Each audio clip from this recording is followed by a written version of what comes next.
Hey, you're still here cozy, under that blanket, maybe imagining yourself as a medieval lord gazing out from a castle tower. Let's slip deeper into that world, but don't get too comfortable. Picture yourself in 1340, standing on a windswept hill in Scotland, where Edinburgh Castle looms like a grumpy old giant carved from volcanic rock. You're not just visiting a pretty fortress, you're about to learn why these stone beasts were built where they were. And trust me, it's not because the view was Instagram worthy.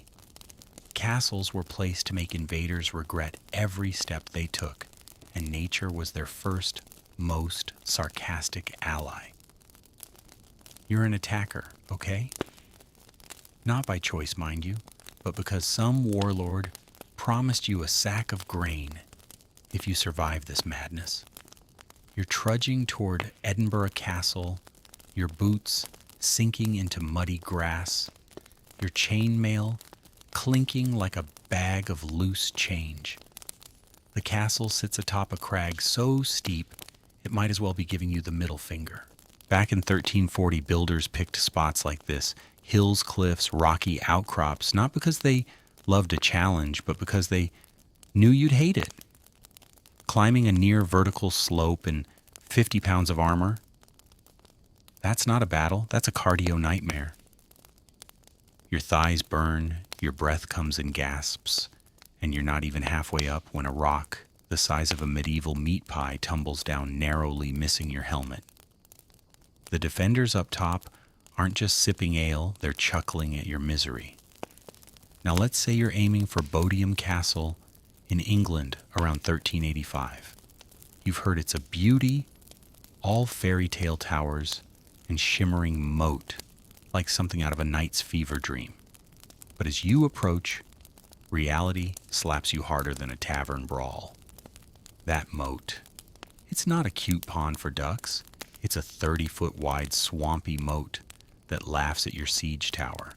You can't roll a battering ram across water, and swimming in armor is like trying to doggy paddle with a fridge strapped to your back.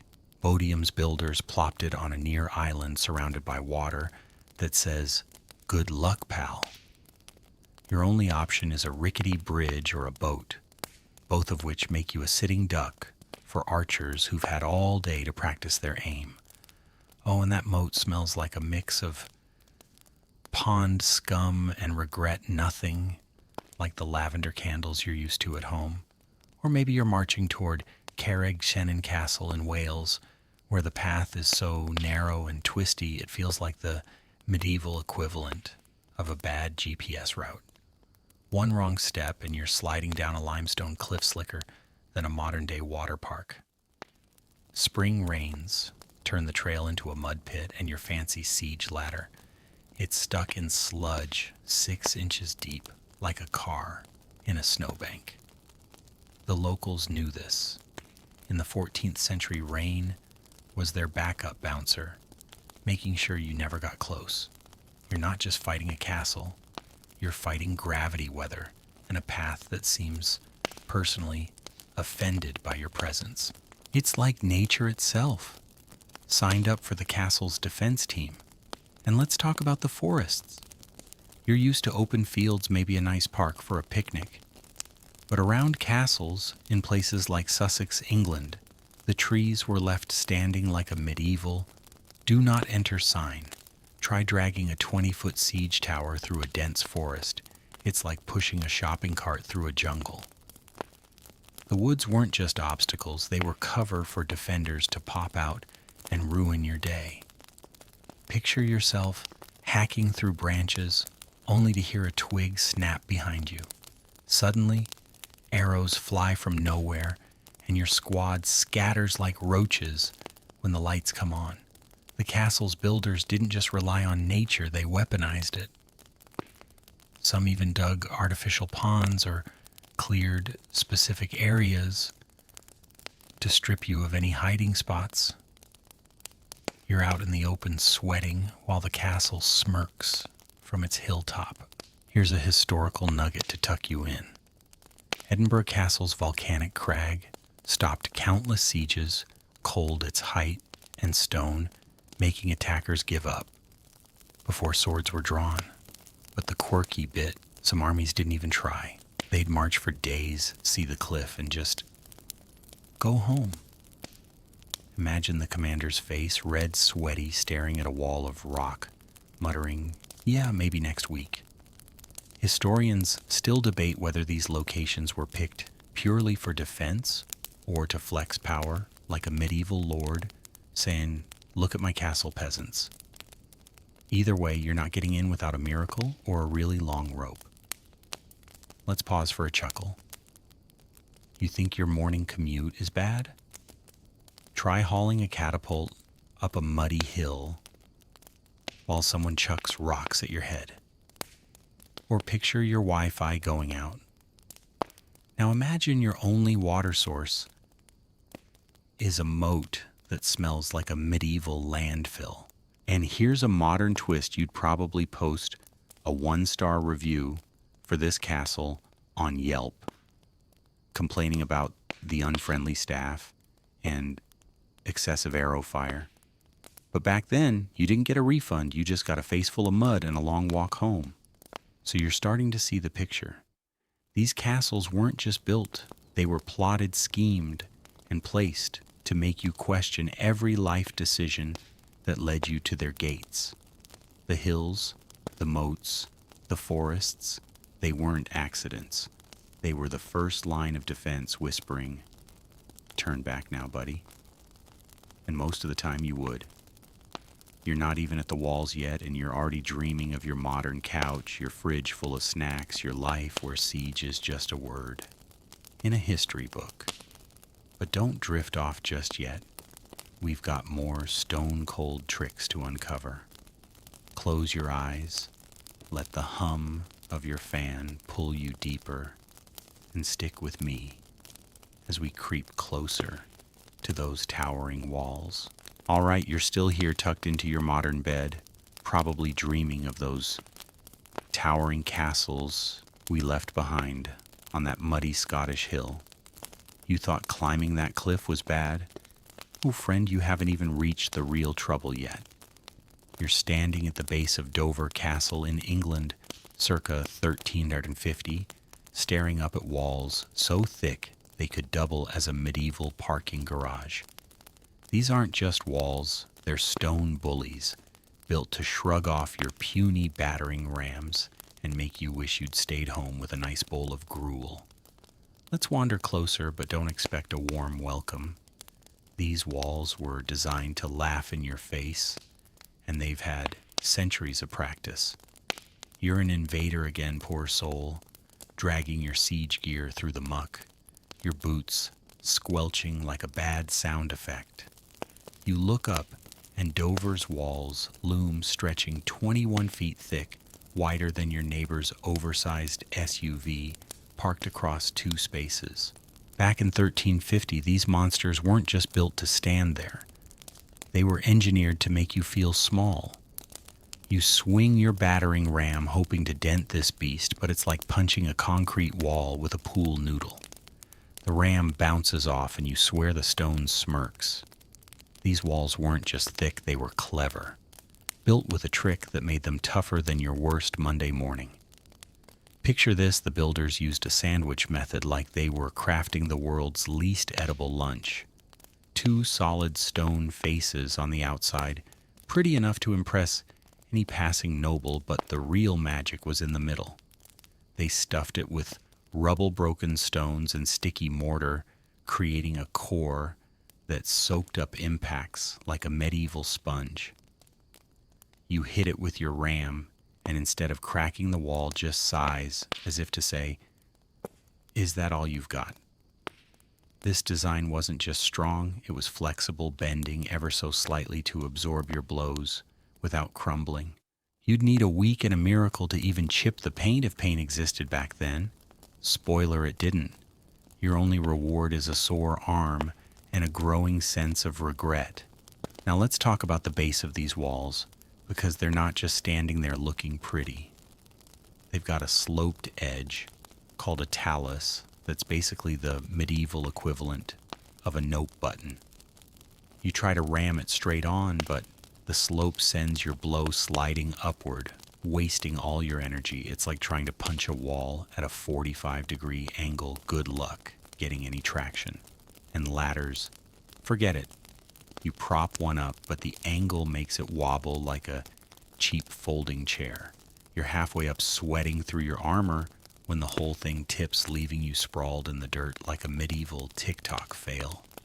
The talus wasn't just practical, it was a psychological jab reminding you that you're out of your league. Some castles, like Crac de Chevalier in Syria around the 13th century, took it up a notch with concentric walls. Think of it as a stone onion, except instead of making you cry, it makes you dead. You breach the outer wall, cheering like you've won, only to find a taller inner wall waiting with archers on both sides, ready to turn you into a human pincushion. You're trapped in a kill zone, a courtyard, where arrows rain down like a bad weather forecast. It's like walking into a medieval escape room, except the only way out is in a wooden box. These double walls weren't just defense, they were a statement. You thought you were clever? Think again. And here's a quirky little detail to make you smile. The builders made these walls so thick you'd think they were trying to win a who can waste the most stone contest. Seriously, 21 feet. That's not a wall, that's a geological feature. But they didn't stop there. Some clever folks like those at Dover mixed tiny pebbles into the lower walls. Why? Because if you sneaky invader tried digging a tunnel underneath, those pebbles would shift and rattle, alerting the guards above. No batteries, no Wi-Fi, just gravel doing its job as a medieval alarm system. You're burrowing away thinking you're a genius, when the guards hear the crunch and start pouring hot sand down your hole. Good luck explaining that one to your boss. Here's a historical fact to anchor your sleepy thoughts. Dover Castle's massive walls held off sieges through the 14th century, standing like a stubborn old mule against every army that tried its luck. But the quirky bit, the builders probably didn't need to go that thick. Some say it was less about defense and more about flexing on rival lords, like buying a sports car just to park it in your driveway. Historians still argue over it, whispering in dusty libraries. Were these walls pure engineering genius? Or were they medieval status symbols meant to scream, "My castle's better than yours"? Either way, you're not getting through without a lot of tears and a very big hammer. Let's chuckle for a second. Imagine your modern apartment walls being 21 feet thick. You'd never hear your neighbor's karaoke nights, but you'd also need a bulldozer to hang a picture frame. Or think about your last bad day at work. Now imagine it's you stuck in 1350, swinging a ram at a wall that doesn't even flinch while your buddies slip in the mud behind you. And here's a modern twist. If you tried to leave a Google review for this castle, it'd be 1 star with a complaint about unreasonably sturdy architecture and staff who keep throwing rocks. Tough crowd, those medieval defenders. So you're starting to get it. These walls weren't just piles of stone. They were smug, unyielding fortresses that mocked your every move. You're not even close to the gate yet, and your arms are tired, your morale's in the dirt, and you're dreaming of your soft, modern couch. Maybe a pizza delivery to make it all better. But don't drift off just yet. The castle's got more tricks up its stony sleeves, and we're about to creep closer to the gatehouse, where things get even meaner. Keep your eyes half open, let the hum of your fan pull you deeper, and stick with me for the next layer of this stone-cold nightmare. You're still with me, aren't you? Snug under your modern quilt, maybe dreaming of those smug Dover Castle walls that laughed off your battering ram last time. You're bruised, muddy, and starting to rethink this whole invade a castle career path. But you're stubborn, so you drag your weary self toward the gatehouse of Beaumaris Castle in Wales, circa 1360. You're thinking, finally an entrance. This is my shot. Oh, friend, you're not walking into a castle, you're stepping into a medieval mousetrap, and you're the mouse. These gatehouses weren't doors. They were death machines, designed to make you regret ever knocking. Let's creep closer, but keep your head down. Things are about to get messy. Picture yourself standing before Beaumaris's gatehouse, your boots caked in Welsh mud, the air heavy with the smell of damp stone, and your own nervous sweat. From a distance, it looks almost welcoming, a sturdy drawbridge, a big wooden door. Maybe a chance to get inside and claim victory. You're dreaming of glory, maybe a warm fire and a tankard of ale. But as you step onto the drawbridge, it creaks under your weight, and you hear a clank above. That's no friendly doorbell. It's the portcullis, a massive iron grate ready to drop faster than your Wi-Fi during a storm. Back in 1360, Beaumaris had not one but two portcullises, spaced 20 feet apart like the jaws of a stone beast. You charge forward only to hear a grinding thud as the first grate slams down behind you. You're trapped in a hallway of doom, and the castle's just getting started. You glance up, hoping for a way out, but the ceiling's got a nasty surprise murder holes, wide as dinner plates, staring down like judgmental eyes. Suddenly, a rock the size of your ego tumbles through, missing your helmet by inches. Then comes a splash of hot water scalding your shoulder through your armor's gaps. You're not sure what's worse, the burn or the fact that it smells like last week's laundry. The defenders up top aren't just tossing stuff, they're curating a menu of misery. Some castles, like Bodiam in England, might even drizzle sticky pitch, which clings like the world's worst craft glue. You're not an invader anymore. You're a soggy, singed pin cushion, and you haven't even touched the door. Speaking of that door, it's no ordinary slab of wood. It's reinforced with iron bands, thick enough to make your battering ram cry for its mommy. You swing anyway, your arms aching like you just did a CrossFit session in chainmail. The door doesn't budge, but the walls around you seem to close in. That's because the gatehouse juts out from the main structure like a stone bully leaning over you. At Bodiam, this setup stretches 40 feet, creating a three-sided kill box where archers perch like snipers in a medieval video game. Arrow slits narrow as your chances of survival line the walls, letting defenders pepper you with bolts while you can barely see them. It's like trying to fight someone who's turned off their webcam during a Zoom call. You swing wildly, but every shot comes from a hidden angle, and your shield's starting to look like a porcupine. Here's a historical tidbit to lull you.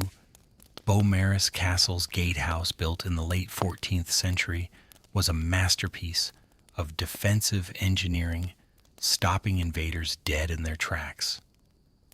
But the quirky part. Those murder holes were sometimes over a foot wide, big enough to drop a rock that could ruin your whole day or a whole siege party. Imagine the defenders betting on who could land the best shot, like kids playing a carnival game, except the prize is your helmet. Historians still debate whether these gatehouses were over-engineered for the threats they faced or just built to flex on rival lords, like a medieval "my fortress is fancier than yours" contest. Either way, you're not getting through without a lot of luck and a very thick skull. But wait, it gets meaner. Some castles, like those sneaky ones in Wales, threw in fake gates to mess with your head. You see a door, get all excited and charge in, only to find it leads to a dead end or an even nastier trap. It's like clicking a phishing link that promises free pizza but locks your computer. You're stuck surrounded by stone with archers giggling from above. The gatehouse's sharp turns Don't help your battering ram can't build momentum, and you're tripping over your own feet, like a drunk, trying to navigate a funhouse. It's not just a defense, it's psychological warfare, designed to make you question every decision that led you here. Your modern self would be tweeting, "Worst Airbnb, ever 0 stars, got scalded and trapped." Let's pause for a chuckle. Think your office security is tight? Try a gatehouse that drops rocks on your head for forgetting the passcode? Or imagine your last bad date now. Picture it with boiling water and arrows instead of awkward small talk.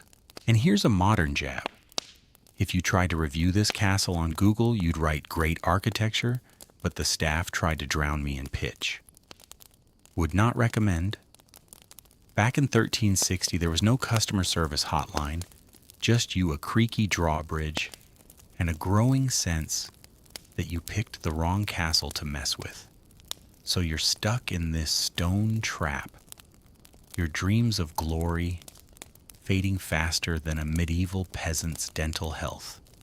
The gatehouse isn't just a door, it's a cruel joke designed to crush your spirit before your body. You're not even inside yet, and you're already longing for your modern couch, maybe a Netflix binge, to forget this nightmare. But don't drift off just yet. The castle's got more ways to make you cry. And we're heading up to the battlements next, where the real party starts. Keep your eyes half closed. Let the hum of your fan pull you deeper, and stick with me as we climb to new heights of medieval misery. You're still hanging on, aren't you? Curled up in your cozy modern bed, maybe still stinging from that scalding splash in Beaumaris's gatehouse trap. You're an invader, bruised and soggy, but you've somehow made it past the gate, or at least you think you have. Now you're staring up at the towering battlements of Conwy Castle in Wales, circa 1370, their jagged silhouette cutting the gray sky like a medieval crown. You're dreaming of scaling those walls, planting your flag, and maybe getting a hero's ballad written about you. But hold that thought, friend. These walls aren't just high, they're weaponized, built to rain misery from above. Let's climb into this stone nightmare, but keep your helmet on. The sky's about to get unfriendly. You're standing at the base of Conwy's walls, your neck craned back, the damp Welsh wind tugging at your cloak. The walls loom 30 feet above, studded with crenellations, those notched stone teeth you thought were just for show. You're wrong. Those gaps called embrasures are like the castle's smirk, letting defenders peek out while staying safe. Back in 1370, the folks up top weren't admiring the view, they were aiming. You take a step, and an arrow zips past so close you feel the fletching tickle your ear. Longbowmen up there can hit you from 200 yards away, their arrows slicing through your cheap armor like it's tinfoil. You duck behind your shield, but it's like hiding from a drone strike with an umbrella. These guys invented social distancing centuries early. Stay behind the stone, shoot through the gaps, and watch you squirm. You try to move, but the wall walk above is buzzing. It's a stone highway, wide enough for 2 armored guys to pass without knocking each other off like clumsy tightrope walkers. Defenders scurry along it, their boots scuffing the stone, passing arrows and insults with equal speed. You're hoping for a break, but then a crossbow bolt thuds into the ground near your foot. Crossbowmen handle the close-range work, their bolts punching through your shield like a stapler through paper. You're starting to feel like a target in a medieval arcade game, and the high score is your misery. The towers spaced along the walls make it worse. Their arrow slits are angled to overlap, so you're dodging fire from 3 directions at once. It's like trying to cross a street during a laser tag match, except the lasers are pointy and very much not a game. Then comes the heavy stuff.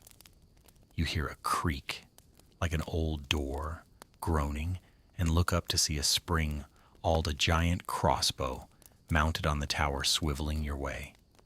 This thing doesn't shoot arrows. It hurls darts, big enough to skewer you and your buddy behind you like a medieval shish kebab. You dive for cover, but there's no hiding from the real terror rocks. A 20-pound stone drops from 40 feet up, hitting with the force of a linebacker tackling you at full speed. You hear it before you see it, a low whistle, then a crunch as it splinters your friend's shield. You're not fighting a castle, you're fighting gravity, and gravity's got a mean streak. The defenders aren't even breaking a sweat, just rolling boulders like it's a casual Tuesday. But wait, it gets nastier. You're huddled under your shield, praying for a miracle when a shower of hot sand pours through a gap in the stone floor, above called a machicolation. It slips under your armor, burning like 1,000 tiny branding irons. You're yelping, clawing at your collar, but there's no relief. Oil was too pricey, so defenders used sand or boiling water, cheaper, but just as mean. Imagine getting scalded by a kettle while someone shoots arrows at you. It's not just pain, it's personal. You're starting to miss your modern shower with its fancy temperature dial and zero chance of being turned into human soup. Here's a historical fact to tuck you in. Conwy Castle's battlements held off major assaults in the 14th century, their height and design, making direct attacks a fool's errand. But the quirky bit, those rocks they dropped weren't just weapons, they were morale crushers. One good hit could make your whole army rethink their life choices, like a bad Yelp review for your siege. Historians still debate whether hot sand was used more for practical damage or to scare the pants off invaders like a medieval jump scare prank. Either way, you're not climbing that wall without a lot of therapy and a very tall ladder. Let's pause for a chuckle. Think your office job is rough. Try dodging rocks that hit like a truck while sand burns your neck. Or picture your last camping trip now. Imagine it with boiling water instead of bug spray. And here's a modern twist. If you could rate this castle on TripAdvisor, you'd write great view. But the staff keeps dropping boulders on my head. 1 star. Back in 1370, there was no customer feedback form, just you, a crumbling shield, and a growing urge to run home. So you're getting the picture. These walls and towers weren't just high, they were death platforms built to make you feel like a bug under a magnifying glass. You're not even close to the castle's heart, and you're already dreaming of your modern couch, maybe a cold drink to soothe your scorched pride. But don't drift off just yet. The castle's got more ways to ruin your day. And we're about to wade into the moat where things get even stickier. Keep your eyes half open. Let the hum of your fan pull you deeper, and stick with me as we splash into the next layer of this medieval mess. You're still here, aren't you? Tucked under your soft, modern blanket, probably still wincing from those burning sand showers on Conwy's battlements. You're an invader battered and bruised, your dreams of glory fading faster than a medieval peasant's one good shirt. You've dodged arrows, ducked rocks, and somehow limped to the edge of Bodiam Castle's moat in England circa 1380. From a distance, it looks almost romantic, glistening water reflecting the castle's towers like a medieval postcard. You're thinking, just a quick swim and I'm in. Oh, friend, this isn't a fancy pond for skinny dipping. This moat's a liquid nightmare built to make you wish you'd taken up knitting instead of sieging. Let's wade in, but hold your nose. This is about to get gross. You're standing at the moat's edge, your boots sinking into soggy dirt, the air thick with the stench of stale water, and something suspiciously like last week's garbage. Bodiam's moat stretches 30 feet wide, deeper than your tallest ladder, and it's not just water, it's a barrier that laughs at your siege tower. Back in 1380, you can't roll a battering ram across this, and swimming in 50 pounds of armor. That's like diving into a pool with a backpack full of bricks. You try building a bridge, but the defenders are watching their arrows, zipping past like angry hornets. You're not crossing a moat, you're auditioning for a medieval disaster movie, and the director's not impressed.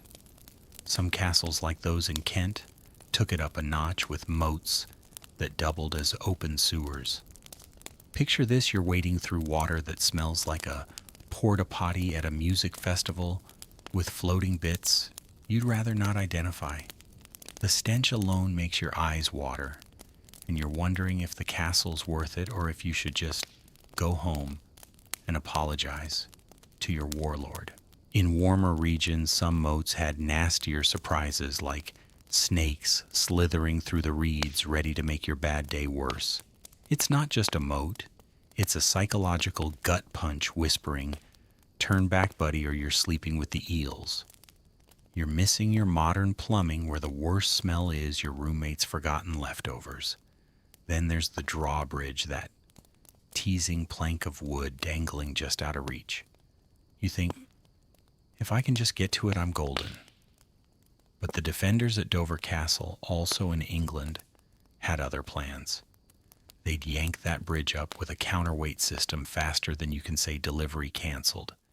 You're left staring at a 10-foot gap, your bridge-building dreams sinking like your morale.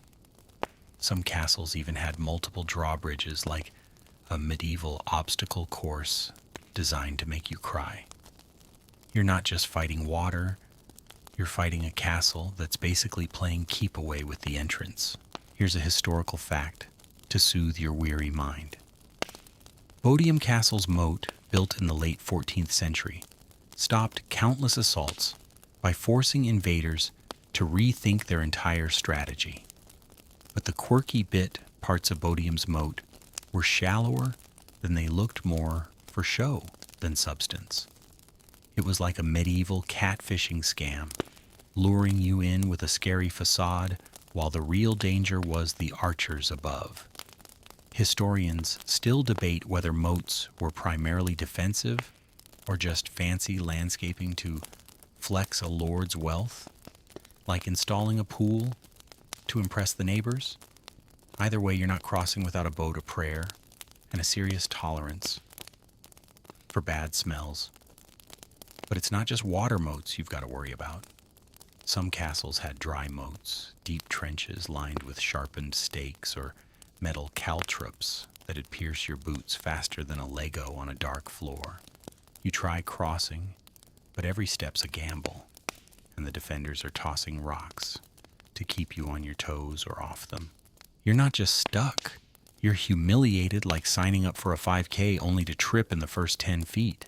The moat's job wasn't just to stop you, it was to make you look ridiculous while doing it.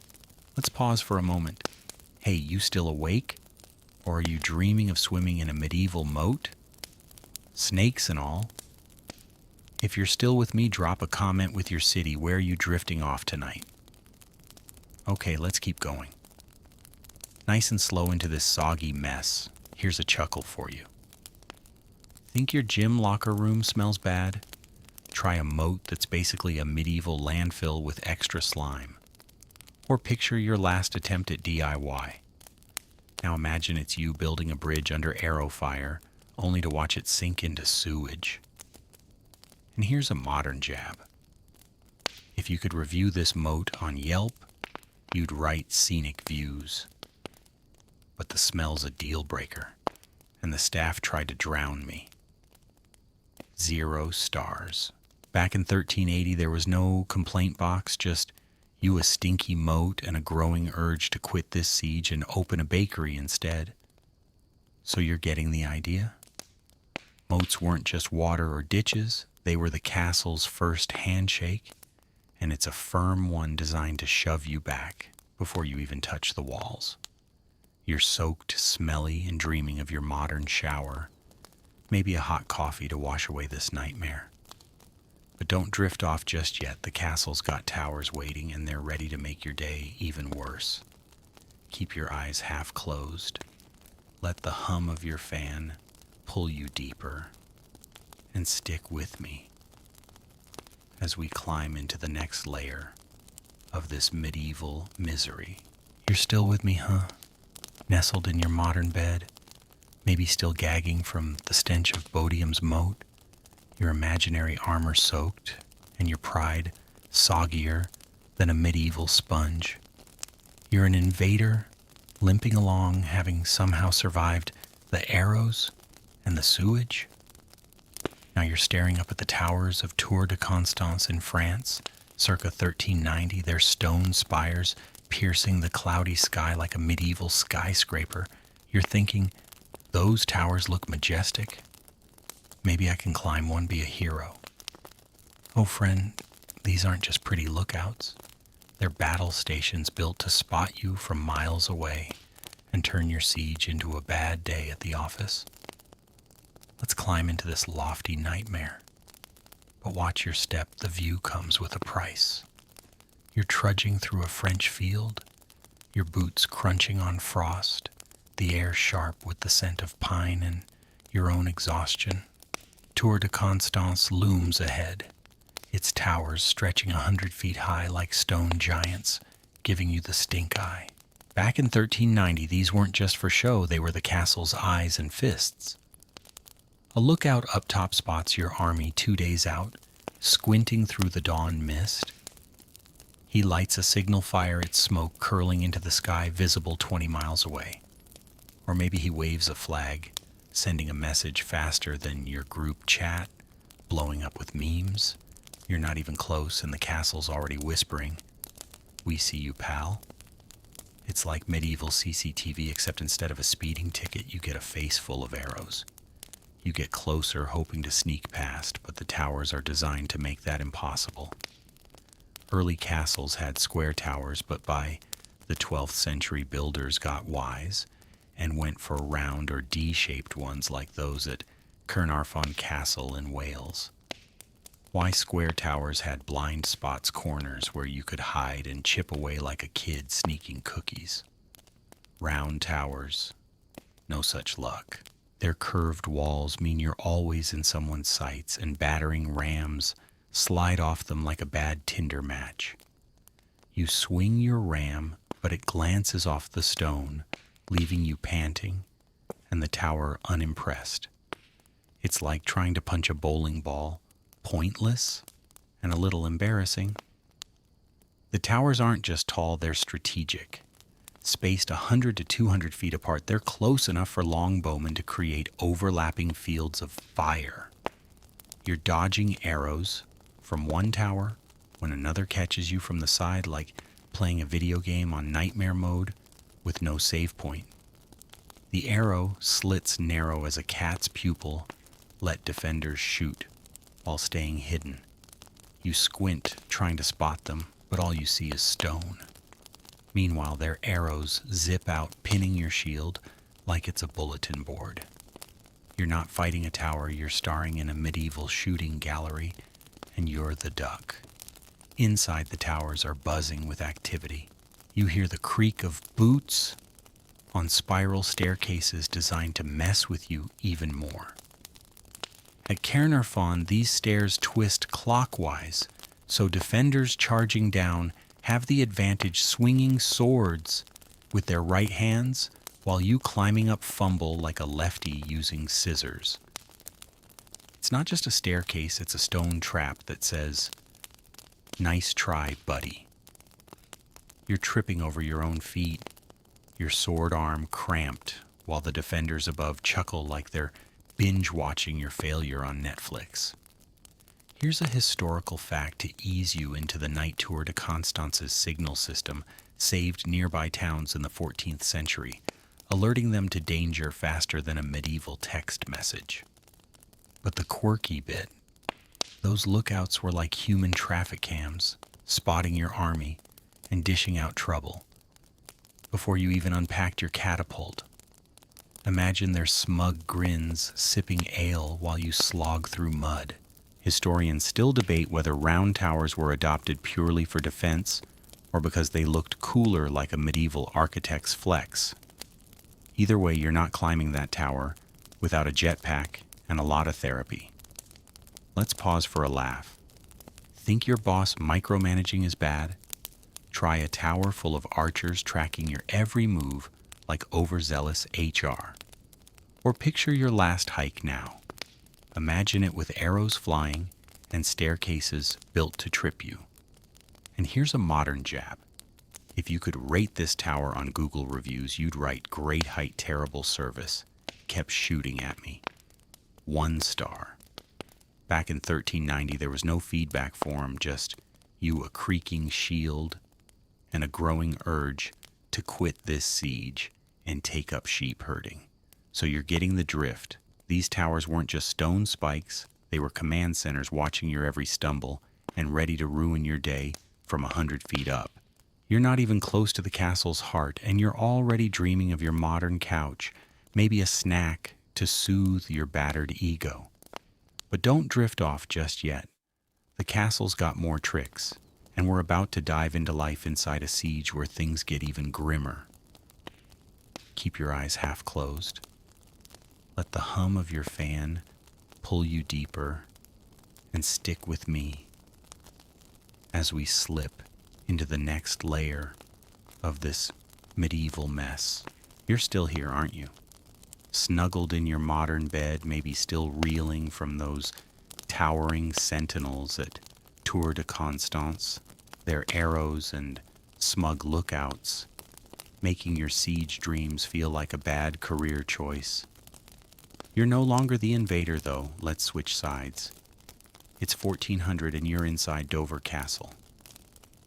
In England, the gates slammed shut the drawbridge up and an enemy army camped outside, plotting your misery. You're thinking I'm safe behind these walls. Right time to kick back with some medieval Netflix. Oh friend, a castle under siege isn't a cozy fortress. It's the world's worst lockdown with no food delivery and a latrine situation that'll make you miss your modern toilet. Let's settle into this cramped, smelly reality, but keep your blanket close. This is about to get grim. You're inside Dover's stone walls, the air thick with the scent of damp straw and nervous sweat. The Great Hall, once a place for feasts and fancy dances, is now a chaotic dorm packed with peasants who fled the countryside when the enemy showed up. You're elbow to elbow, sleeping on a straw mat that scratches like sandpaper and smells like it hasn't been washed since last spring. Your modern memory, foam, a distant dream. Your bed here is a pile of reeds probably shared with a few mice who think they're your roommates. The castle's population has tripled overnight, and privacy, that's as mythical as a unicorn. You're bunking next to a farmer who snores like a war horn and a noble who's clutching his one good cloak like it's a designer handbag. Food is your next worry, and it's not exactly a gourmet menu. Dover's underground storerooms, cool, musty caves called undercrofts, are stuffed with barrels of salted fish, hard cheeses, and sacks of grain that crunch suspiciously when you scoop them. Back in 1400, these stores were built to keep 100 people fed for a year, but it's not a buffet. Breakfast is a bowl of gritty porridge tasting like it was seasoned with regret. You're chewing slowly, hoping to avoid a stray pebble while dreaming of your modern fridge full of leftovers. Fresh veggies gone in a week. You're staring down months of dried beans and fish, so salty it could star in a medieval infomercial for dehydration. Scurvy's knocking, and your teeth are starting to feel like they're planning a mutiny. Water's even more critical, and the castle's got you covered barely. You trudge to the courtyard where a well plunges 120 feet into the bedrock like the one at Kesh Castle in Syria.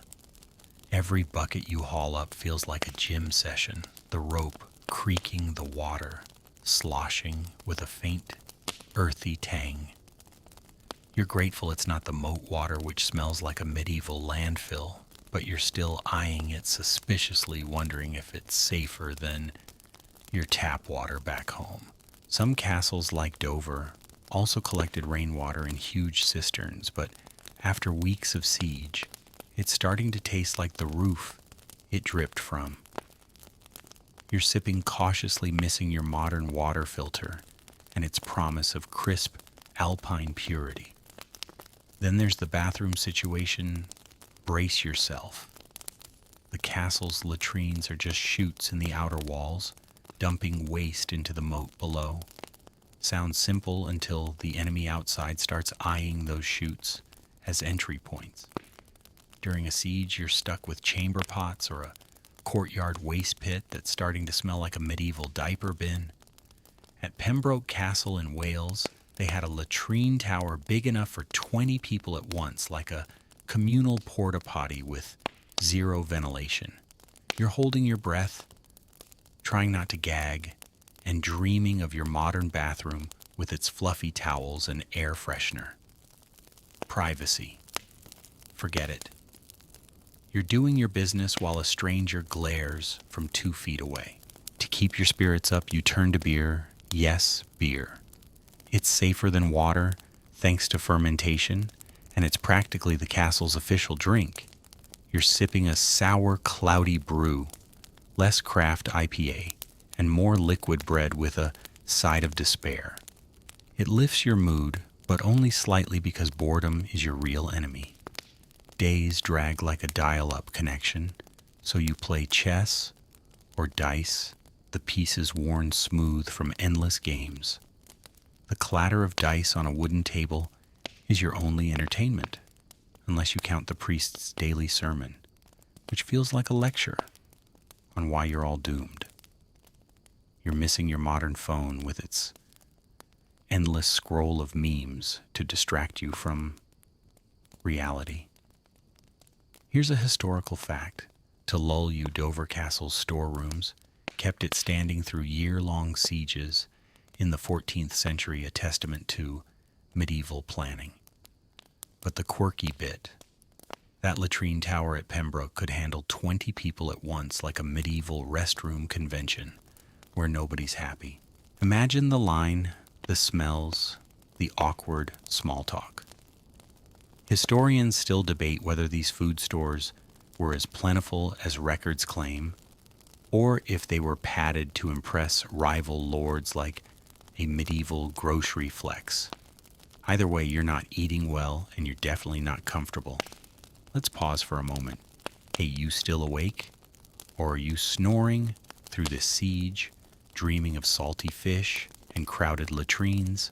If you're still here, drop a comment with your city. Where are you drifting off tonight? All right, let's keep trudging through this lockdown, nice and slow. Here's a chuckle. Think your quarantine was rough?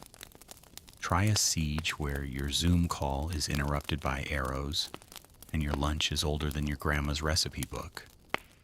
Or picture your last bad Airbnb. Now imagine it's a castle with no Wi-Fi and a toilet that's just a hole in the wall. And here's a modern jab. If you could review this siege on Yelp, you'd write great walls. Terrible amenities, food's gritty, and the bathroom's a health hazard. 1 star. Back in 1400, there was no escape, just you, a straw bed, and a growing urge to trade this castle for a quiet farm life. So you're getting it now. A castle in a siege wasn't a safe haven. It was a cramped, smelly survival pod where you traded comfort for safety. You're dreaming of your modern couch, maybe a pizza, to forget this nightmare, but don't drift off just yet. The castle's got secret passages waiting, and they're about to make things even weirder. Keep your eyes half closed. Let the hum of your fan pull you deeper, and stick with me as we sneak into the next layer of this medieval mess. You're still hanging on, aren't you? Tucked into your modern bed, maybe still grimacing from the salty fish and crowded latrines of Dover's siege life. You're inside the castle now, surrounded by stone walls, the air heavy with the musty scent of straw and flickering torchlight. It's 1410, and you're a defender in Dover Castle, England, the enemy pounding at the gates outside. You're thinking I'm safe in here, right? These walls are thicker than my neighbor's Wi-Fi password. But then you hear a whisper about a secret passage, a hidden way out, or maybe in. You're hoping it's your ticket to sneak out for supplies or a quick nap. Oh, friend, these passages aren't your average back door. They're sneaky, dangerous, and sometimes deadly. Let's tiptoe into this shadowy maze, but watch your step. These tunnels have teeth. You're creeping through Dover's underbelly, your boots scraping against damp chalk, the air cool and thick with the smell of earth. The castle's got a secret, a 200-foot tunnel carved through solid cliffs, so well hidden it wasn't found again until 1800. Back in 1410, this was your lifeline, a sally port, letting you slip out under the cover of night. You're imagining a daring raid, sneaking out to torch the enemy's catapults, then ghosting back before they notice. It's like pulling a prank on your high school bully, except instead of a whoopee cushion, you're setting their siege tower on fire.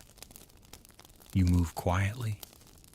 The tunnel's twists and turns, muffling your steps, the darkness pressing in like a bad dream. You're not just escaping, you're the castle's secret weapon, striking when the enemy least expects it. But these passages aren't all heroics.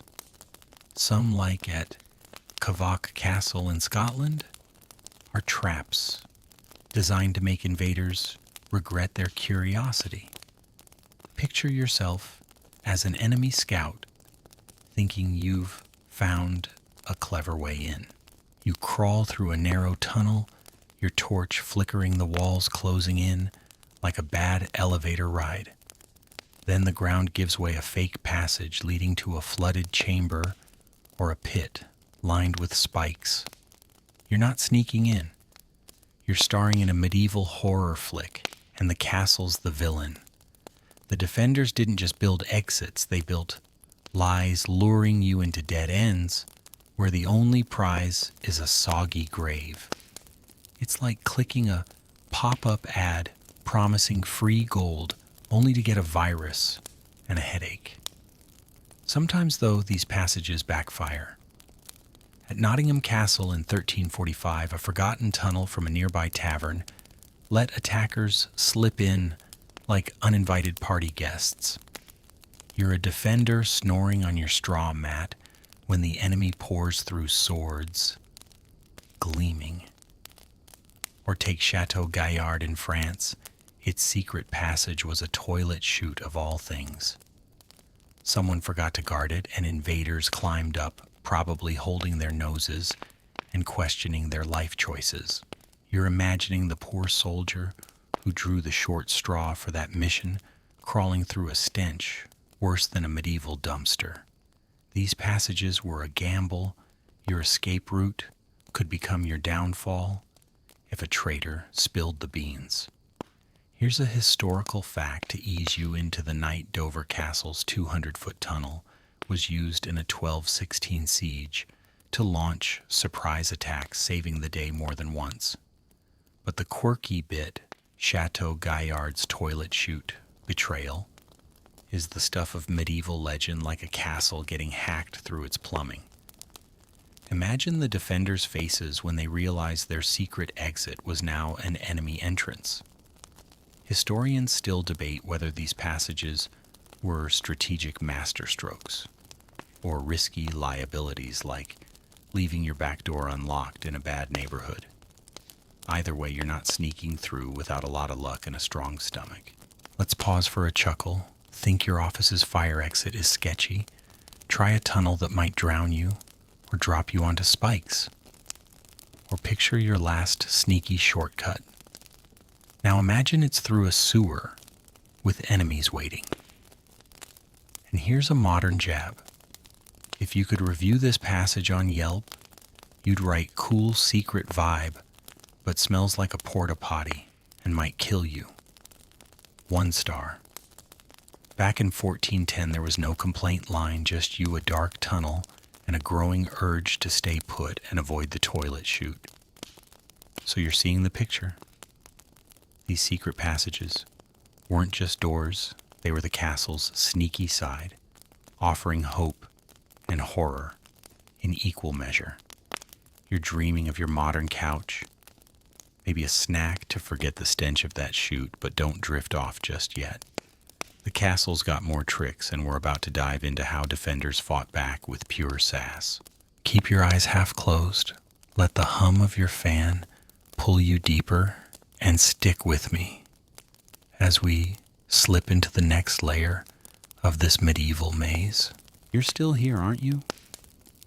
Curled up in your modern bed, maybe still shivering from the damp chill of Dover's secret tunnels or the whiff of that unfortunate toilet chute at Chateau Gaillard.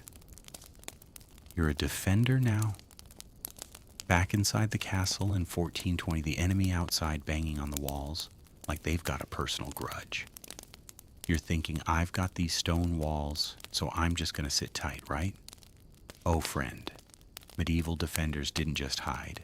They fought back with a level of sass that'd make a modern internet troll jealous.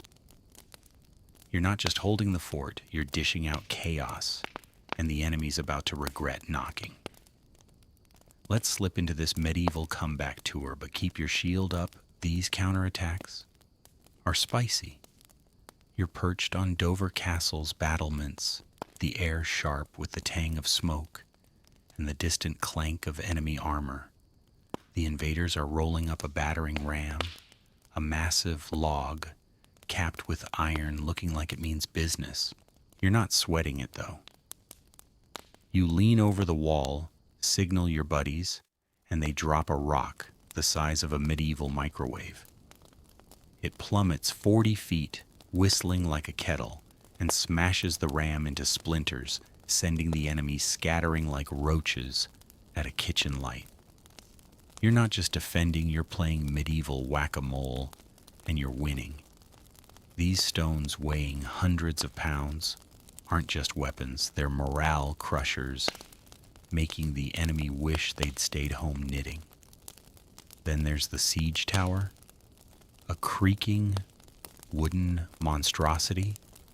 The enemy's pushing toward your walls, thinking it'll let them climb right in. You've got a better idea. You grab a bow, dip an arrow in pitch, and light it up. The flaming arrow arcs through the night, hitting the tower's dry timbers like a match on kindling.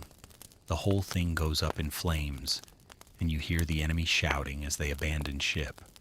For extra fun, you and your pals use long hooks on ropes to yank the tower off balance.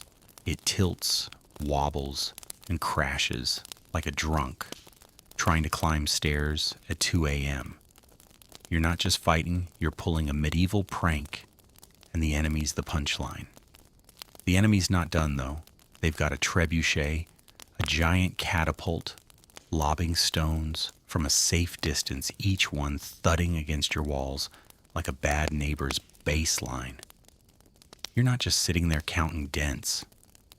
At night, you slip out through a sally port. Remember those sneaky tunnels? And creep toward their camp. You're carrying torches and a grudge, and their trebuchets about to have a very bad evening. You set it ablaze, the ropes snapping, the frame collapsing like a cheap IKEA shelf. To keep things precise, you've timed their launches during the day, counting seconds like a medieval metronome to dodge their shots. It's not just defense, it's strategy, and you're outsmarting them like a chess nerd at a bar fight.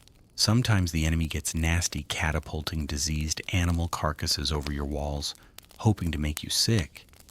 You're not having it. You scoop up the mess with a shovel toss in a few beehives for good measure and catapult it right back. The enemy's camp erupts in chaos as bees swarm soldiers flapping like they're auditioning for a bad dance video.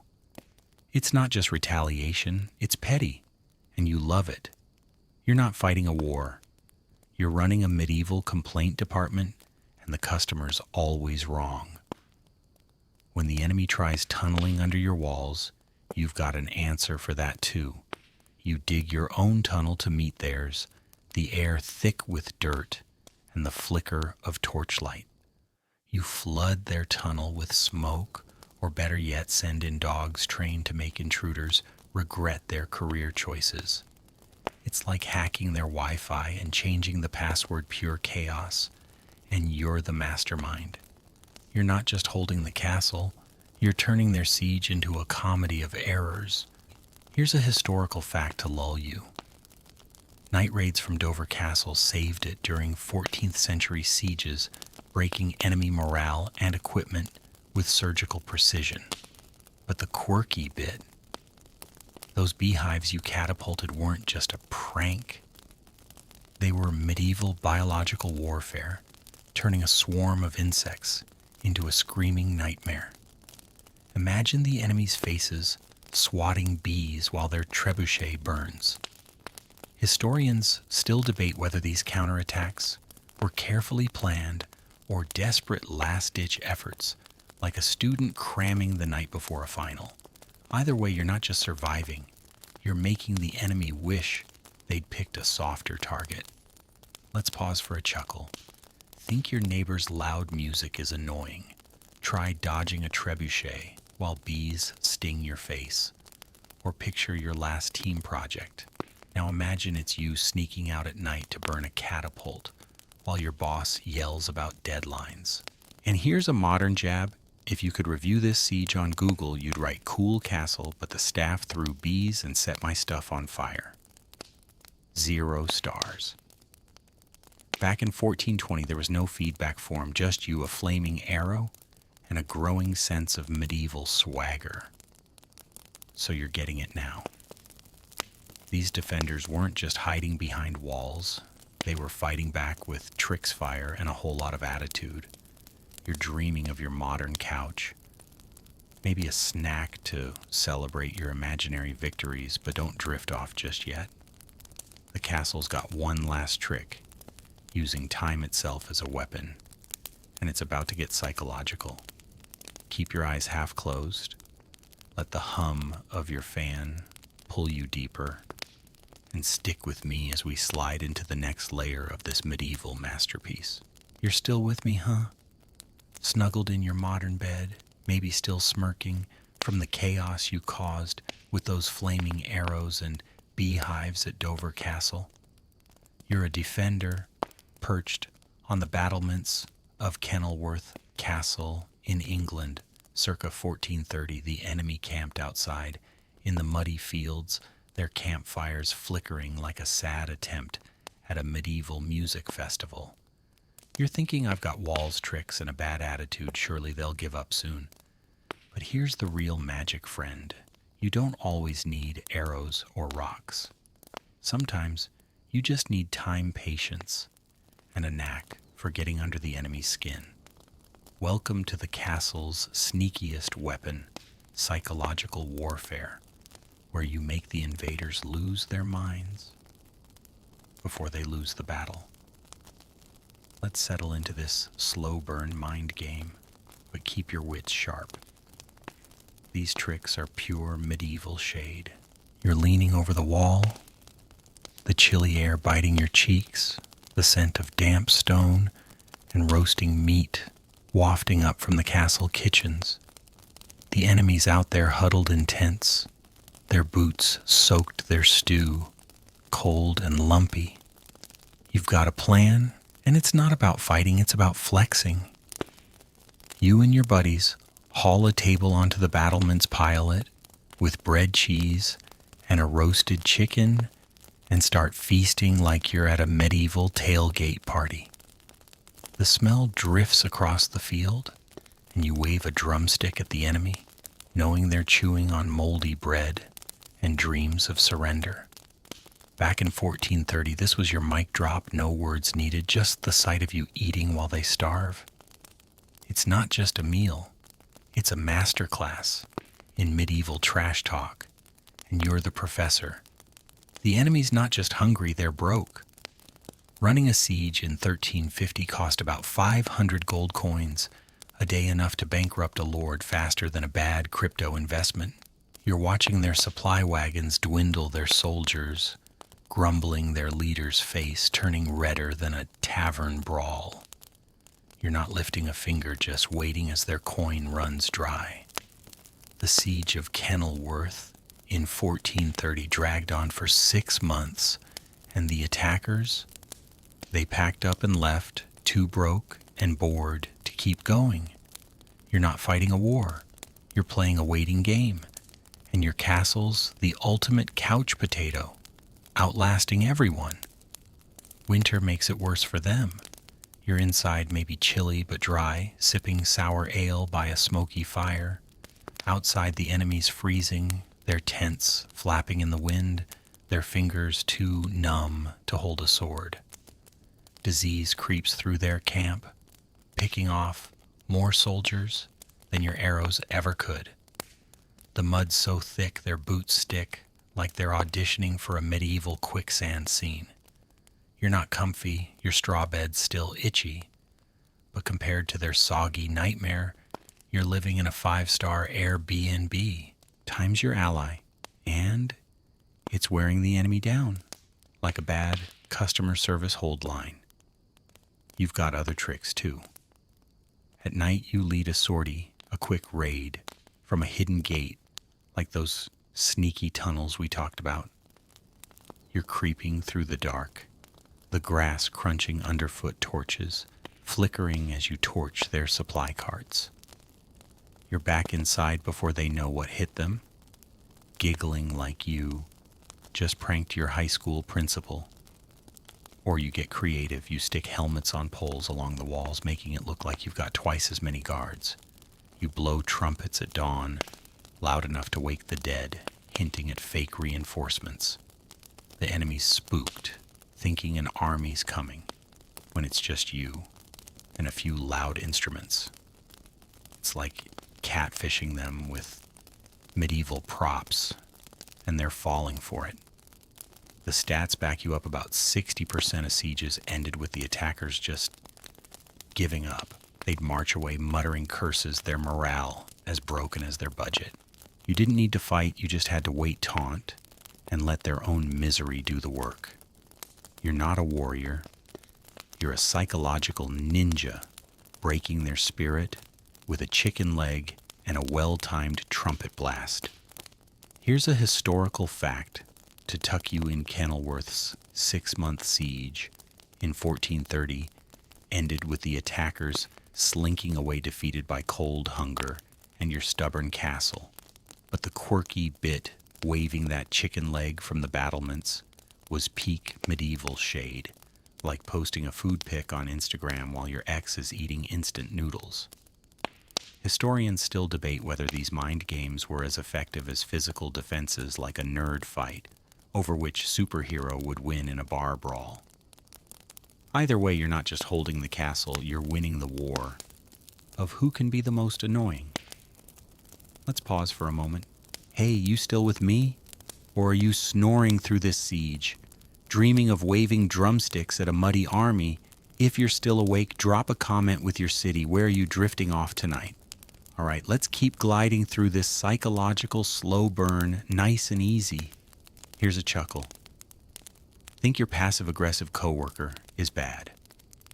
Try an enemy army getting trolled by your dinner party. Or picture your last long wait at the DMV. Now imagine it's 6 months in the mud with no coffee. And here's a modern jab. If you could review this siege on Yelp, you'd write solid castle, but the neighbors kept whining and ran out of money.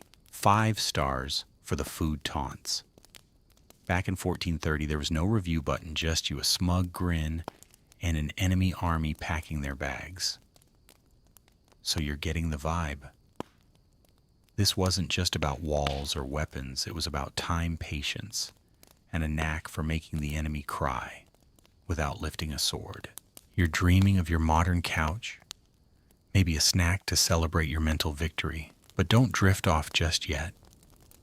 We've got one last stop to wrap this castle saga, and it's a gentle one. Keep your eyes half closed, let the hum of your fan pull you deeper, and stick with me as we ease into the final layer of this medieval masterpiece. You're back, aren't you?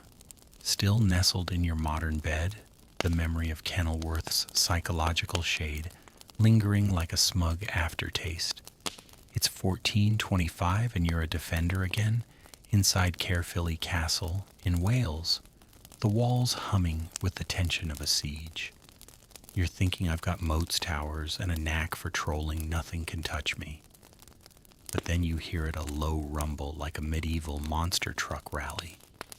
You peek over the battlements, and there they are, the enemy's siege machines, towering, creaking, and ready to ruin your day. You're hoping they're just for show, like a medieval parade float. Oh friend, these are the invaders' big toys, and you've got to outsmart them or eat dirt. Let's creep into this mechanical nightmare. But keep your head low. These things throw punches. You're gripping the stone parapet, the air thick with the scent of pine tar and sweaty soldiers. Below, the enemy's rolling out a trebuchet, a giant wooden sling that looks like it was designed by a mad carpenter. It's lobbing stones the size of your mom's old TV, each one thudding against your walls with a boom that rattles your teeth. Back in 1425, these beasts could hurl 200-pound rocks from 300 yards away, and the enemy's grinning like they've already won. You're not panicking yet. You've got a trick. You pile straw bales behind the wall to cushion the blows like a medieval airbag. The stone hits, but the wall shrugs and you're still standing, giving the enemy a mental middle finger. Next up is the siege tower, a wobbly wooden skyscraper on wheels, inching toward your moat. It's packed with archers ready to climb onto your walls, like uninvited guests crashing a party. You don't roll out the welcome mat. You grab a torch, light some arrows, and send them soaring. The tower's timbers dry as last year's firewood catch like a bad Tinder date. Flames lick up, and the enemy's jumping off like they're in a medieval fire drill. For good measure, you've got grappling hooks to pull the thing off course, tipping it into the moat with a splash that'd make a whale jealous. You're not just defending, you're directing a medieval demolition derby. Then there's the battering ram, a log the size of a small tree, swinging under a wheeled roof to smash your gate. You're ready for this one too. You drop a net of ropes from the battlements, tangling the ram like it's caught in a medieval fishing net. Or you pour slippery grease, think pig fat, not your modern olive oil, making their wheels spin like a car on ice. The rams stuck the enemy's cursing, and you're chuckling like you just pulled the ultimate prank. It's not just defense, it's sabotage, and you're the castle's resident gremlin. Here's a historical fact. To ease you, Caerphilly Castle's defenses held off siege machines in the 14th century, using terrain and tactics to neuter enemy tech. But the quirky bit some defenders tossed burning straw bundles to spook the enemy's horses, turning their camp into a chaotic petting zoo. Imagine the neighing, the panic, the soldiers tripping over their own tents. Historians still debate whether these countermeasures were planned engineering or improvised chaos, like a chef throwing random spices into a stew. Either way, you're not letting those machines roll over you without a fight. Let's pause for a moment. Hey, you still awake? Or are you dreaming of dodging trebuchet rocks and setting towers on fire? If you're still here, drop a comment with your city Where are you drifting off tonight? All right, let's keep sliding through this mechanical mess. Nice and slow. Here's a chuckle. Think your office printer jamming is bad. Try a trebuchet that misses and flattens the enemy's own tents. Or picture your last DIY fail. Now imagine it's you trying to steer a siege tower through a moat while it burns. And here's a modern jab. If you could review this siege on Yelp, you'd write cool gadgets, but the staff kept torching my equipment. 1 star. Back in 1425, there was no tech support, just you, a flaming arrow, and a growing sense of medieval mischief. So you're getting it. Siege machines were the enemy's big flex, but you turned their toys into kindling with a mix of brains and bad attitude. You're dreaming of your modern couch. Maybe a snack to celebrate your sabotage, but don't drift off just yet. The castle's got another layer, its builders, and they're about to steal the show. Keep your eyes half closed. Let the hum of your fan pull you deeper, and stick with me as we dive into the next chapter of this stone-cold saga. You're still gliding along cozy in your modern bed, the glow of burning siege towers fading like a distant campfire. It's 1345 and you're inside Bodiam Castle in England, the moat glinting under moonlight, the walls standing smug against the world. You're thinking, these castles are genius who dreamed up this fortress. You're picturing a heroic architect sketching blueprints with a quill, sipping medieval coffee.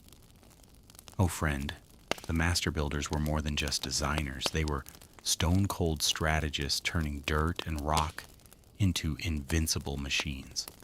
Let's wander into their world, but don't expect a cozy workshop. These minds were as sharp as a sword's edge. You're standing in Bodiam's courtyard, the air heavy with the scent of fresh mortar and sawdust, the clink of masons' chisels echoing like a medieval construction site. These builders, active in the 14th century, weren't just stacking stones, they were playing 3D chess with physics. They picked sites like Bodiam's marshy valley, knowing the soft ground would swallow enemy siege towers like a bad parking job. They carved moats by hand, redirecting rivers with nothing but shovels and sweat, creating barriers that laughed at invaders. You're imagining your modern GPS struggling to map this place while these guys used stars and gut instinct to align walls that'd stand for centuries.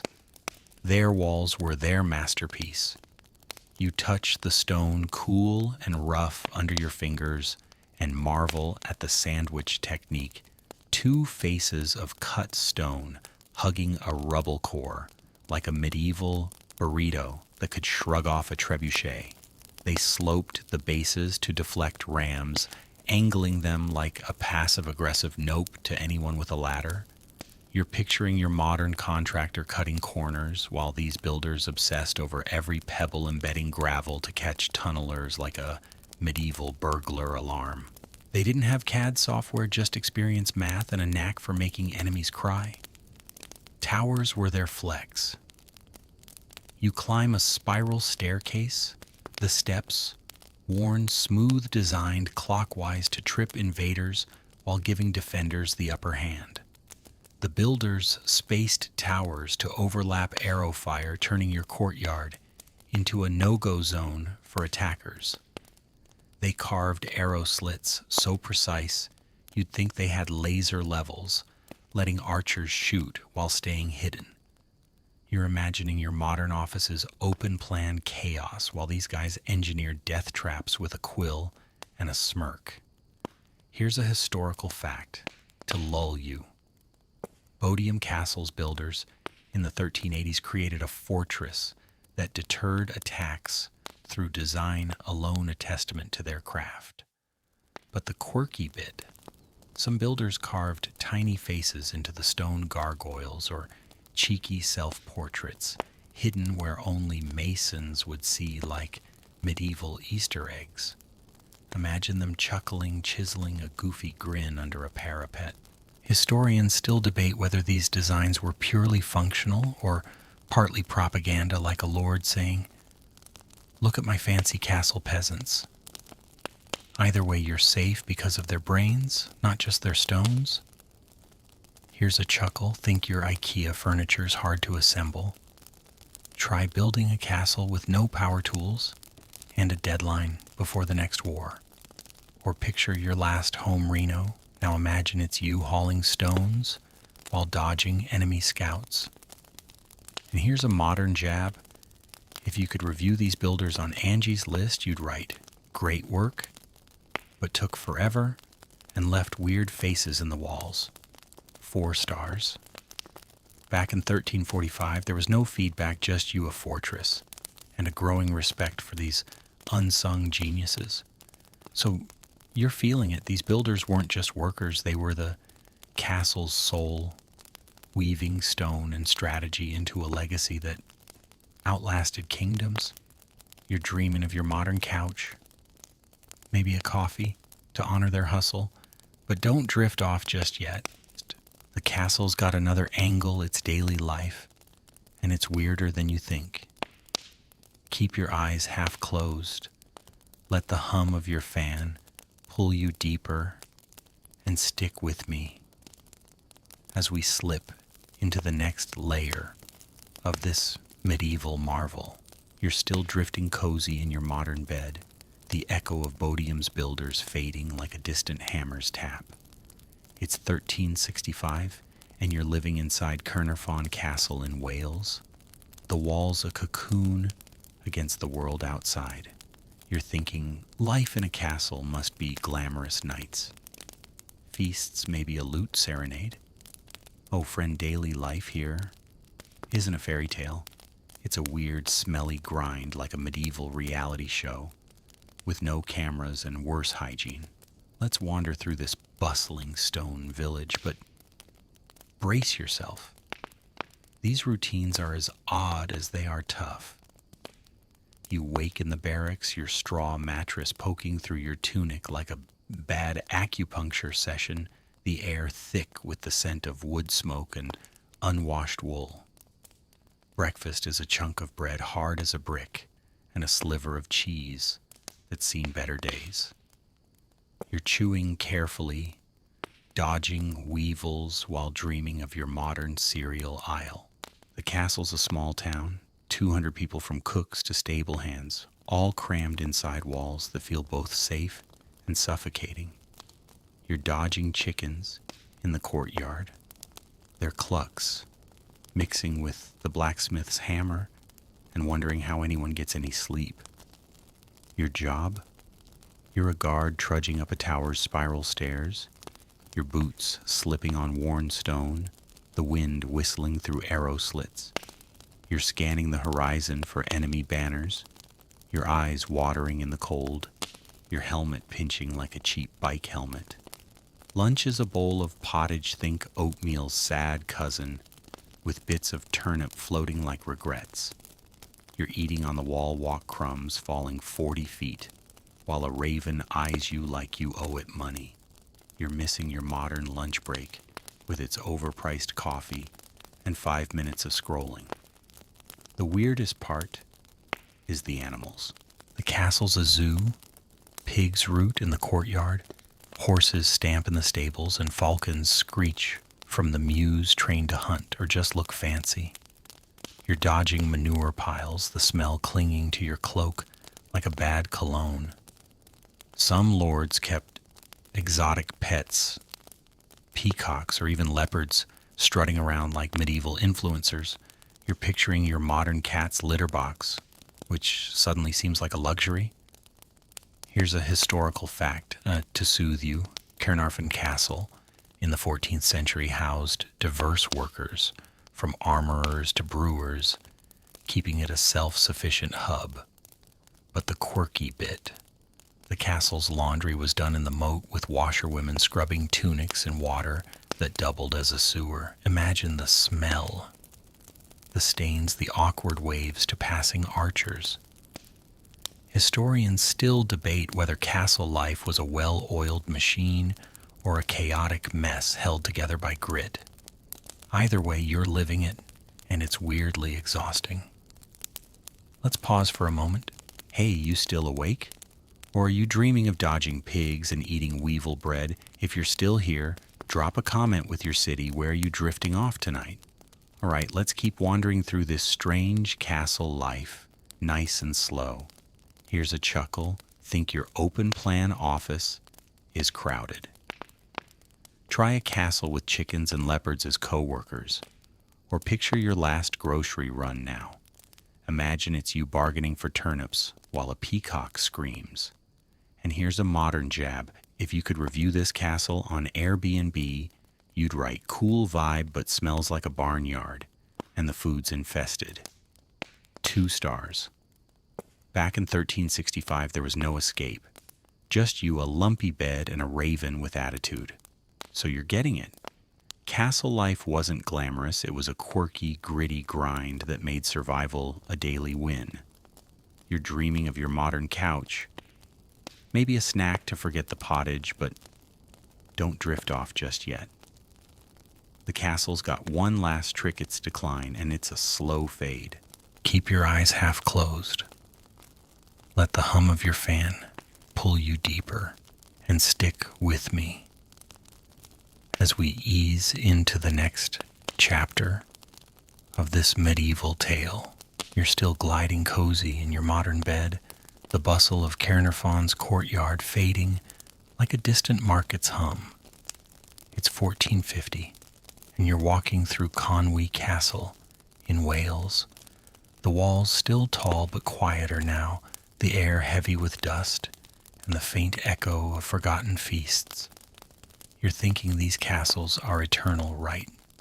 Stone giants that'll never fall.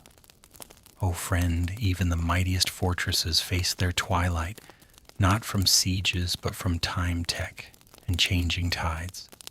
Let's wander through this slow fade, but don't mourn too hard. These relics still whisper their stories. You're in Conwy's great hall, the roof leaking the once roaring hearth cold and choked with ash. The castle's defenses, moats, towers. Murder holes were built for swords and trebuchets, but by the 15th century, gunpowder's stealing the show. Cannons crude but mean can punch through walls that laughed at battering rams. You're picturing a cannonball cracking the stone like a modern wrecking ball, the defenders scrambling their arrows, useless against this new beast. Castles like Conwy were retrofitted with thicker walls or gun platforms, but it's like putting a Band-Aid on a sinking ship. You're missing your modern world, where tech upgrades don't involve rebuilding your house. The world's changing too. Feudal lords are losing clout and kings are building armies, not fortresses. You're walking the battlements, the wind carrying the scent of damp moss, and notice the garrison's half its old size. Castles are expensive. Maintaining Dover in 1400 cost a fortune, and now lords would rather fund cannons or fancy palaces. You're imagining your modern budget stretched thin by rent, and these lords picking showy manors over drafty stone.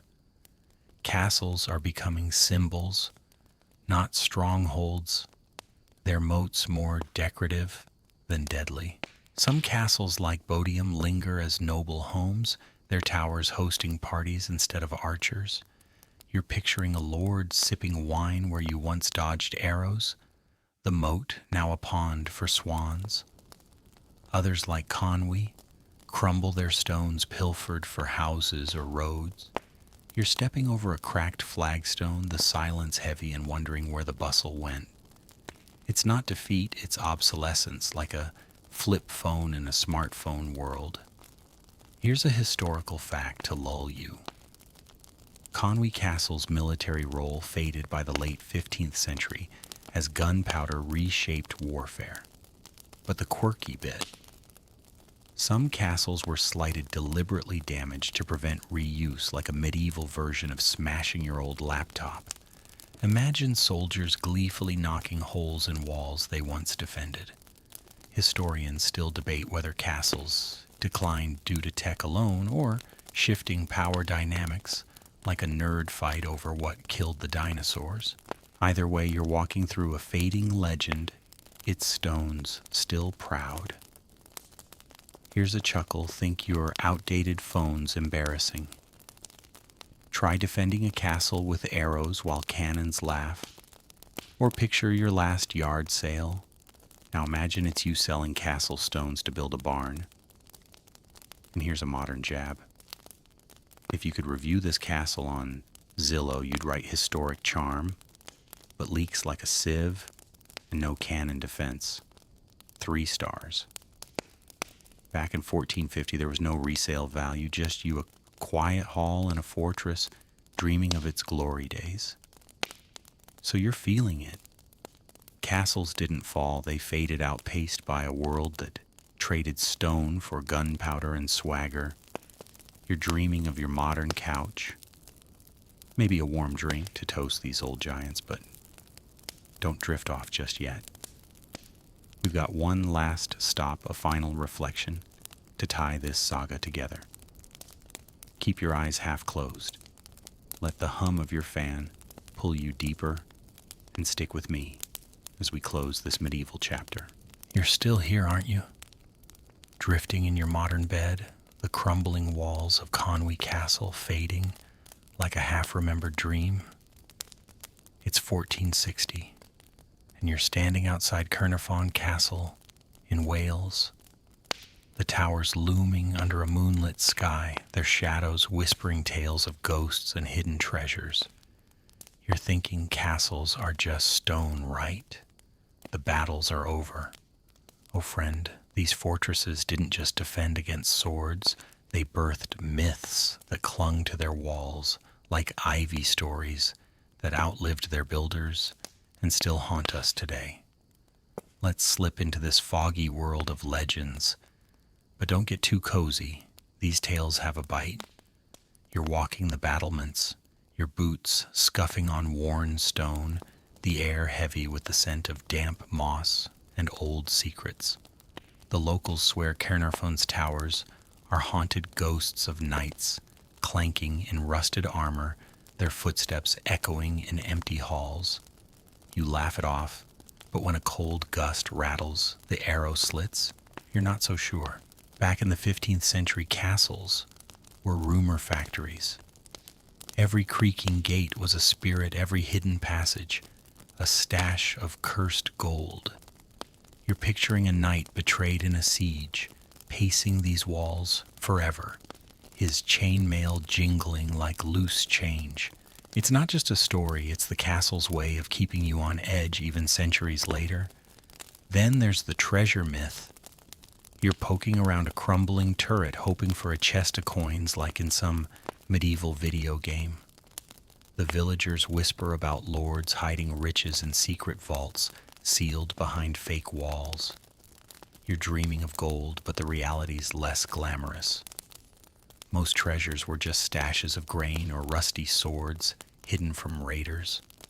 Still, the story stuck, fueling tales of labyrinthine tunnels under castles like Dover, where you're imagining crawling through cobwebs only to find a moldy barrel instead of a crown.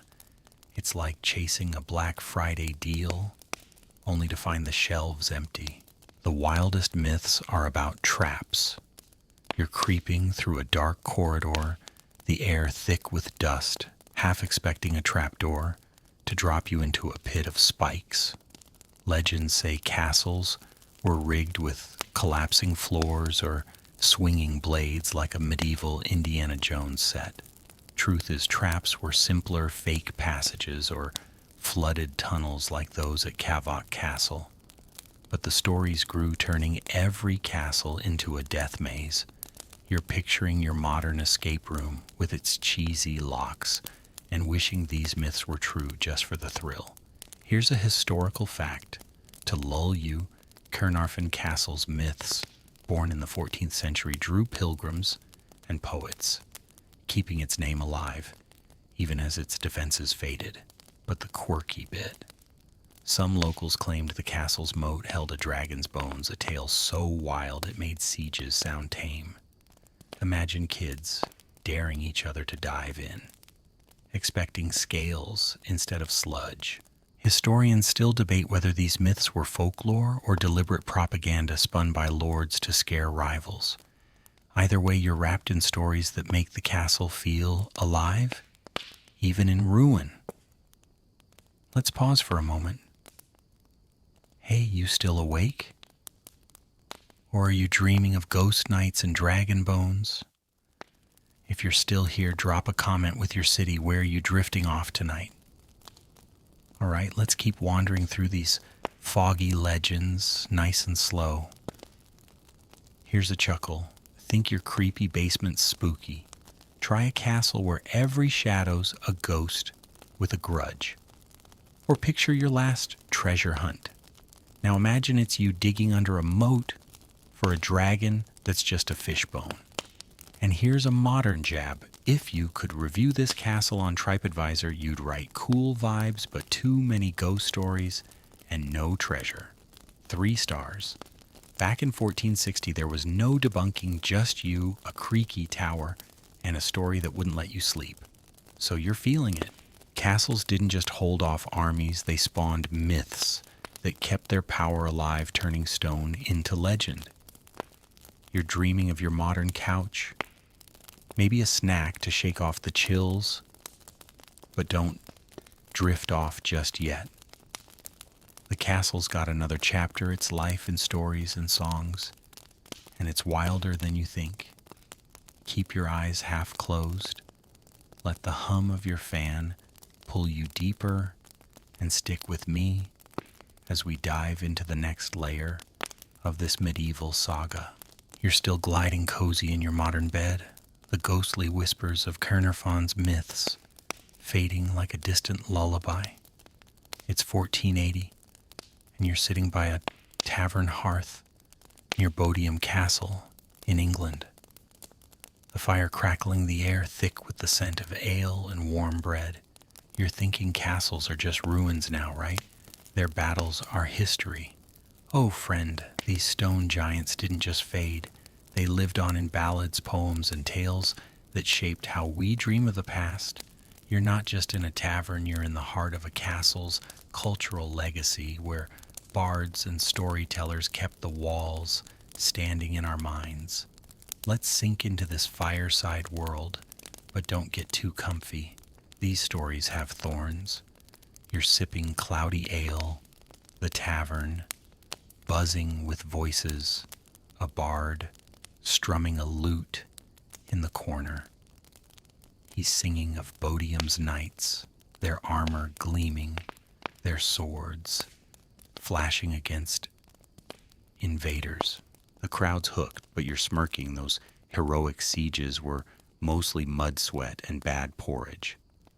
Back in the 15th century, castles inspired epic tales like the Chanson de Geste, where every lord was a hero, and every moat a dragon's lair.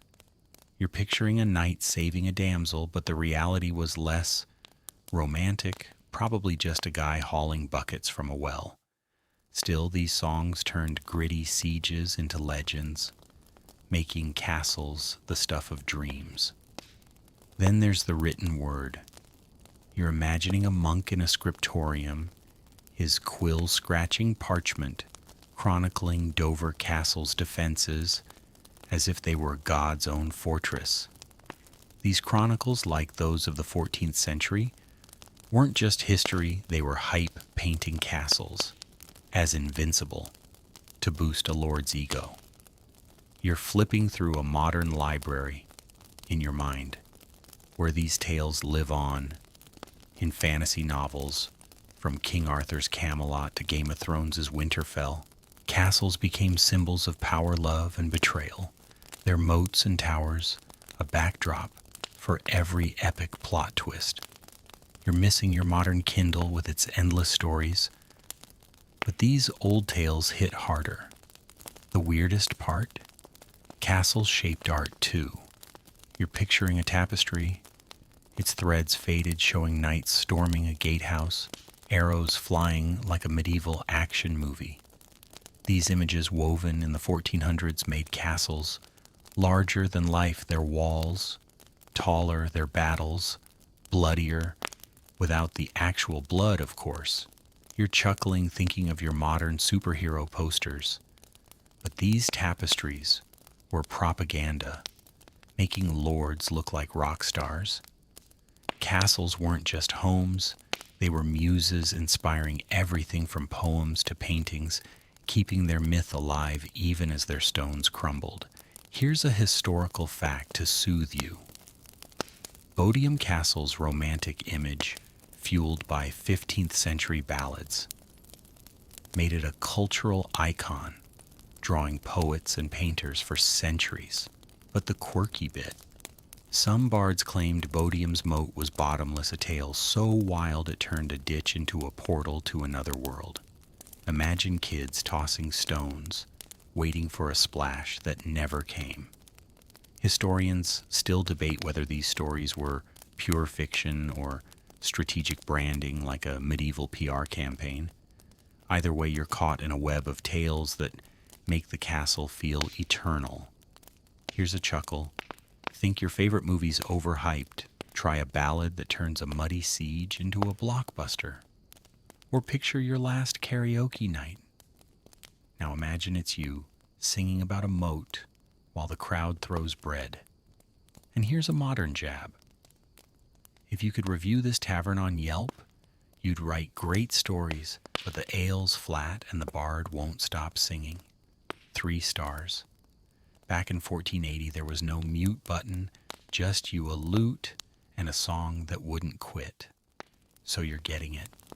Castles didn't just stand, they sang their stories, weaving through time to shape our dreams. You're dreaming of your modern couch. Maybe a movie to match these epics, but don't drift off just yet. The castle's got one last act, its modern rediscovery, and it's a strange new chapter. Keep your eyes half closed.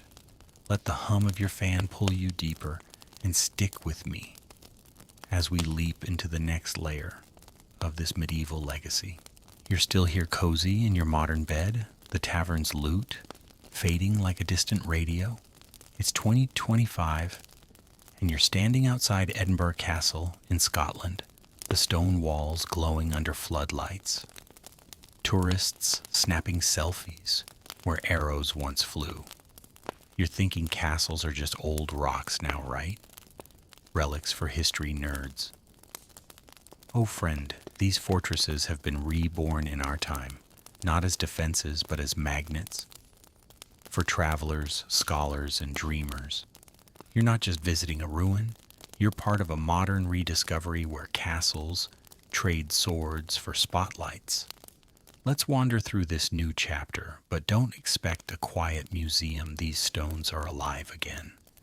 You're weaving through Edinburgh's courtyard, the air crisp with the scent of coffee from a nearby cafe, the clatter of tour guides mixing with bagpipe buskers. The castle's a fortress turned theme park, its battlements hosting concerts. Instead of archers, its moat a dry ditch for Instagram poses. Back in the 19th century, castles like Edinburgh were rediscovered as romantic ruins, sparking a craze for restoration. Wealthy Victorians rebuilt towers, not for defense but for nostalgia, turning places like Bodiam into fairy tale props. You're picturing your modern vacation photos, but these restorations were like photoshopping history, making castles prettier than they ever were. Scholars got in on it too. You're imagining an archaeologist knee-deep in Dover's tunnels, brushing dirt from a 14th century arrowhead.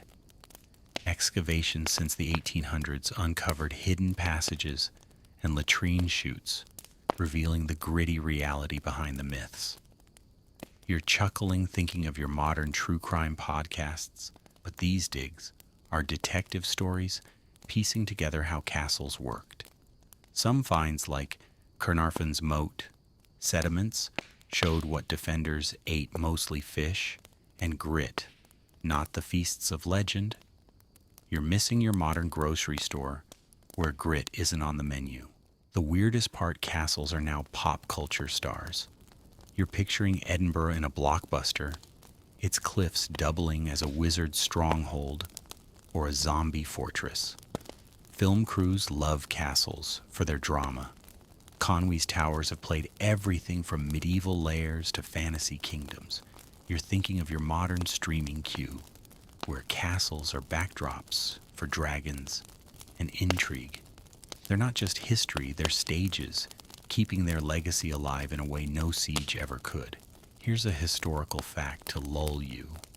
Edinburgh Castle's restoration in the 19th century made it a tourist hotspot, drawing millions to its stones.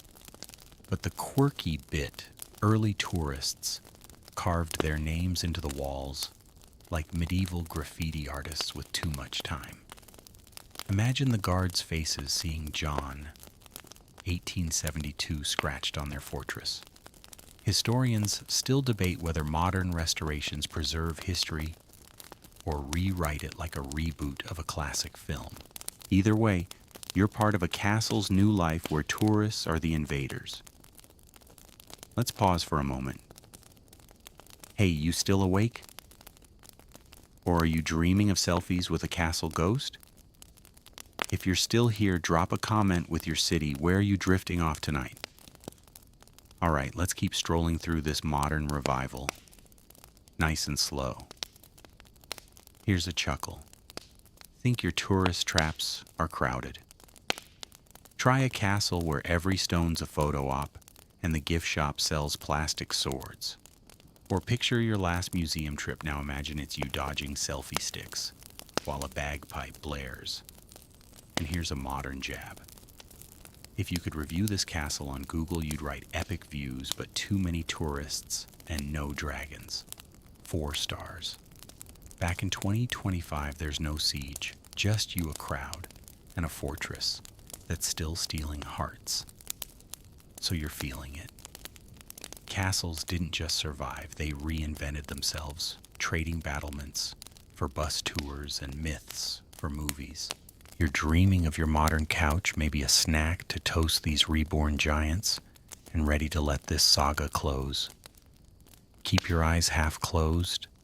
Let the hum of your fan pull you deeper and drift into dreams of stone and stories. Good night, friend.